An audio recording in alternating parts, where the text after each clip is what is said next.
자, 이 말씀은 달란트 비유하고도 좀 비슷한 것 같은데, 또 안에 보면 그 왕이 이제 한 임금이 왕이 되려면 권세를 받아야 하는데 더 큰 나라, 그러니까 큰 황제가 있고 그 밑에 이제 작은 봉신들이 있는 거죠.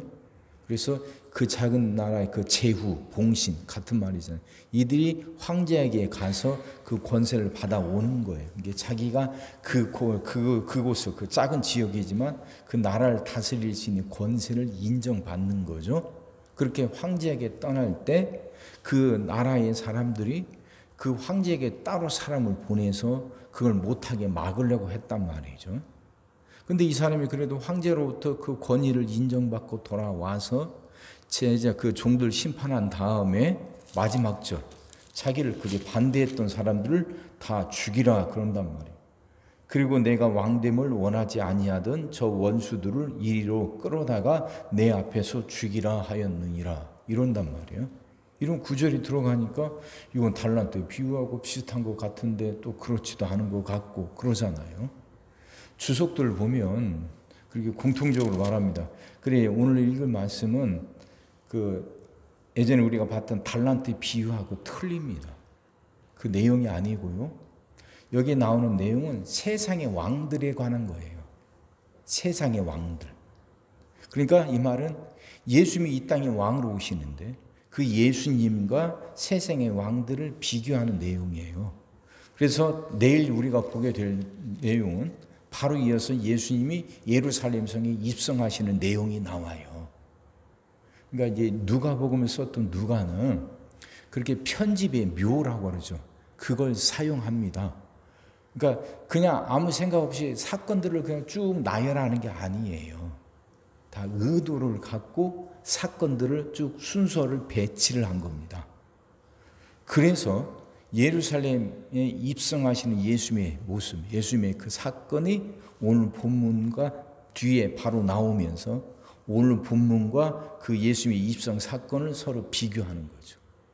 세상의 왕들은 이렇다는 거예요. 자기를 반대하는 사람들을 죽이는 게 그게 세상의 왕들이에요. 그 세상의 왕들에 붙어서 빌붙어서 그 권세를 나눠 누리고 뭔가를 좀 얻으려고 했던 사람들이 오늘 본문에 나오는 사람들이죠. 그들은 그래 10골을 다스릴 수 있는 권세를 받기도 하고 5골을 다스릴 수 있는 권세를 받기도 해요. 하지만 그 권세는 제한적이라는 거죠. 이 땅에 있을 때 뿐만 아니라 그건 언제 끝날지 모르는 그냥 끝이 있는 거. 제한적인 권세라는 거예요. 그에 비해서 그 진정한 왕으로 오시는 예수님을 통해서 얻는 권세는 그렇게 한계가 없고 영원한 거란 거. 그 말을 하려고 하는 겁니다. 그러니까 어제 또 전에 봤던 삭개오의 내용과도 쭉 이어져요. 삭개오에게 예수님이 찾아오시잖아요. 받을 자격이 없고 그런 어떤 권리도 없고 조건도 안 되는 사람에게 예수님이 찾아오셔서 그에게 구원을 베푸셔요. 그렇게 이 땅에 왕으로 오시는 분, 차별하지 않으시고 찾아가 주시는 분이에요. 세상의 왕은 그러지 않아요. 자기에게 자기 편에 붙은 사람들에게 권세를 나눠주고 그렇지 않은 사람들은 그 뺏어서 쫓아내요. 뿐만 아니라 자기를 반대한 사람들은 가차없이 처단하는 게 세상의 왕들이에요. 그게 세상 방식이에요. 하지만 예수님은 달라요. 영원한 왕이신 예수님은 그렇지 않습니다. 차별하지 않고 조건도 안 되는 사람들에게 자격이 없는 사람들에게도 찾아가셔서 은혜를 베푸시고 그들에게 스스로 자기 몸을 내어주시는 분이에요. 우리가 믿는 하나님, 그 하나님의 아들 예수 그리스도, 이 땅의 영원한 왕이 되신 그분은 그렇게 자기를 내어주시는 분이에요. 내어주시니까 누구에게든 찾아가셔요. 자격을 따지지 않고 조건을 따지지 않아요. 이걸 받아들이고 이걸 믿는 거죠. 성경에서 계속 메아리치고 계속해서 하는 외치는 소리, 그 음성 중에 하나죠. 성경에서 계속 울리는 메아리 중에 하나예요. 하나님은 자격도 조건도 따지지 않고 찾아가셔서 그를 품으시고 그를 구원하시는 분.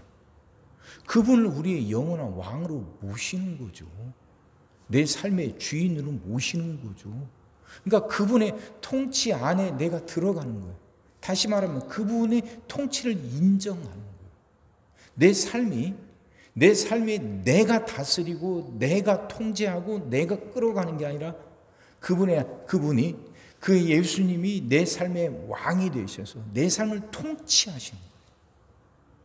우리는 지금 이 땅에서 대한민국이라는 땅에 사는데 대한민국을 다스리는 사람들이 있잖아요. 헌법이 있고 대통령이 있고 그 관료 조직들이 있어요. 우리는 그 통치를 받고 살아가죠. 그래서 법을 지키는 것들이죠. 마찬가지예요. 내 삶은 그 하나님이 다스리셔요. 하나님이 왕이셔요. 그걸 내가 인정하고 그분의 통치를 따르는 거예요. 대한민국에서의 대한민국의 법을 지키듯이 하나님을 내 통치자로 인정하고 하나님의 법을 지키고 따르는 거예요. 그게 그 하나님을 왕으로 인정하는 것이죠. 근데 내가 그렇게 믿고 따르는 왕이신 그분은 세상의 왕들과 달라요. 세상이 줄 수 없는 것을 주고 그분은 절대로 나를 내치지 않으시고 세상이 나를 보호하지 못하는데도 하나님은 나를 보호하셔요. 우리는 이곳에서 살면서 세금을 내고 대한민국 정부의 보호를 받고 살아가죠. 근데 우리 보잖아요. 그것이 얼마나 제한적이고 빈틈이 얼마나 많은지. 모든 사람들이 다 법의 테두리 안에 산다고 하지만 다 그 보호를 받고 사는 거 아니잖아요. 근데 하나님은 그러지 않아요. 세상의 통치자들과 다릅니다. 하나님은 안전하게 나를 보호하셔요. 그리고 끝까지 나를 책임져 주셔요. 우린 그 하나님을 믿는 거예요. 그러니 그분의 통치를 받아들이고 인정하며 살아가야죠. 이 땅에서의 법을 지키듯이. 말씀이 이해가 되시기 바랍니다. 왕이신 분인 우리의 영원한 왕이신 예수님은 세상의 왕들과 달라요. 그분은 끝까지 나를 지키시고 책임지시고 안전하게 보호하셔요. 그럼 그분을 믿고 따라야죠. 말씀을 지켜야죠.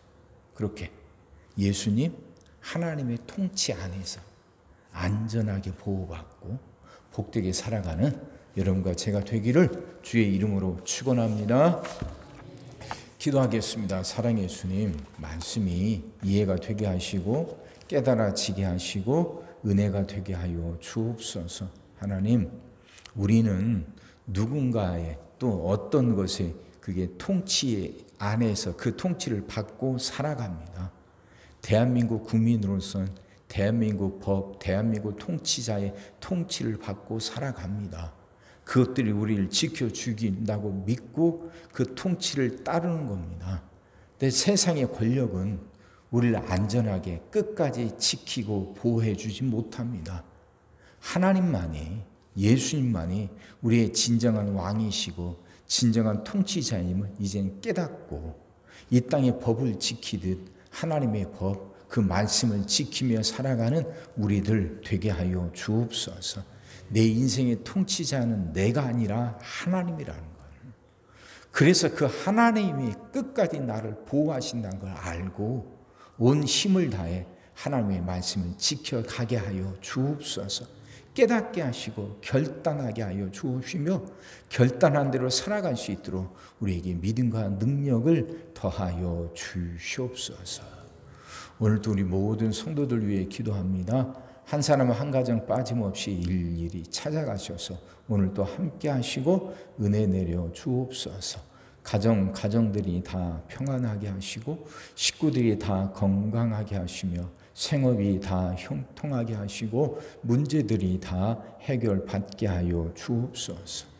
우리 자녀들을 축복하시고 앞길을 열어 주옵소서. 우리 자녀들이 하나님을 사랑하게 하시고 말씀을 지키게 하시며 하나님께 영광 돌리는 일꾼들로 살아가게 하여 주옵소서. 하나님 새날을 꿈꾸는 우리를 긍휼히 여기사 우리들에게 새날이 오게 하여 주옵소서. 성도들은 질병을 이겨내고 물질의 어려움을 극복하고 수많은 문제들을 해결하며 살아가게 하시고 교회 안에서는 예배가 살아나 빈자리가 가득 채워지며 언제나 생명의 역사가 일어나게 하여 주옵소서. 오늘 하루도 모든 성도들 눈동자처럼 지키시고 복된 길로 인도하여 주옵소서. 믿사옵고 예수님의 이름으로 기도하옵나이다. 아멘.